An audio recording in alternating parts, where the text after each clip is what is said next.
আসসালামু আলাইকুম, hello everyone, welcome back to my another new blog. কি অবস্থা সবাই কেমন আছেন? আজকে চলে আসলাম পয়লা বৈশাখে মেলা ব্লগ নিয়ে। সো কোন মেলায় গেলাম এবং মেলাতে কি কি করলাম, কি কি খেলাম, সব কিছু শেয়ার করবো আজকের এই ব্লগে। সো আর বেশি দেরি না করে শুরু করা যাক, লেটস স্টার্ট। প্রথমত ভাই এত গরমে কোথায় ঘুরতে যাব সেটা ভাবতে ভাবতে আমার মাথা ঘুরাচ্ছে।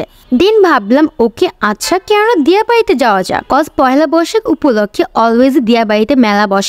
একই সাথে আমার বাসা থেকে যেহেতু দিয়াবাড়ি অনেক কাছে, সো যাতায়াতের জন্য অনেক বেশি ইজি হবে মেট্রোতে করে। বাট ভাই বিলিভ মি, মেট্রোতে এসে এত মানুষ দেখে আমার মাথা যেন আরো বেশি করে ঘুরাচ্ছে।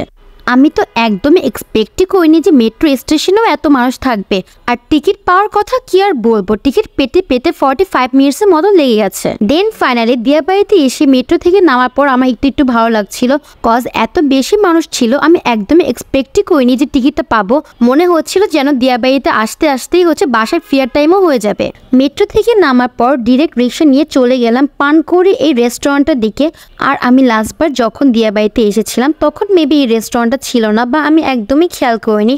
সো ভাবলাম এবার কেন একটু ঘুরে আসা যাক। এই রেস্টুরেন্টটা অত বড় স্পেস নিয়ে তৈরি করা না, বাট যতটুকু স্পেস নিয়েই তৈরি করেছে খুবই সুন্দর করে ডেকোরেশন করা এবং অ্যাস্থেটিক একটা লুকস দেয়। আর বরাবরের মতোই দেখতে পাচ্ছেন প্রতিটা কর্নার একদম মানুষ দিয়ে কানায় ফিল আপ করা। আর এর জন্যই আমি যতবারই ছবি তোলা ট্রাই করি বা একটু পোজ দেওয়ার ট্রাই করি, তখনই হচ্ছে কেউ না কেউ মাঝখান দিয়ে চলে আসবে।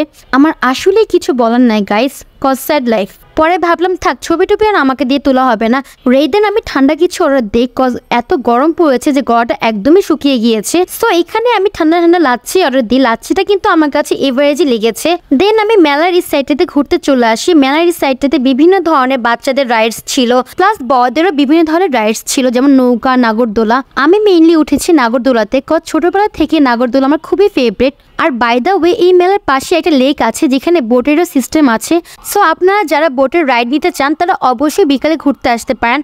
আমার কাছে বরাবরের মতোই মনে হয় দিয়াবাড়ি একটা ঘোরার জন্য পারফেক্ট প্লেস, কজ দিয়াবাড়িতে রাইড না ঘোরার যেমন প্লেসেস আছে তেমন একই সাথে খাবারেরও বিভিন্ন ধরনের প্লেস আছে। সারাদিনে ঘোরাঘুরি শেষ করে আবার চলে আসি মেট্রো স্টেশনে বাসার উদ্দেশ্যে। বাট যাওয়ার টাইমেও সেম কেস, যে এত ভিড় যা বলার বাহিরে। দেন বাসায় ফেরার টাইমে খানাসার এই ম্যাঙ্গো স্মুদিটা ট্রাই করি।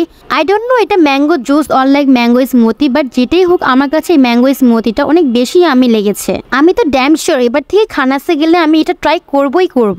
সো আজকের এই ব্লগ এতটুকুই। ভিডিও ভালো লাগলে অবশ্যই লাইক, শেয়ার এন্ড সাবস্ক্রাইব করবেন। সবাই অনেক বেশি ভালো থাকবেন। দেখা হবে নেক্সট কোনো ব্লগে। আল্লাহ হাফেজ।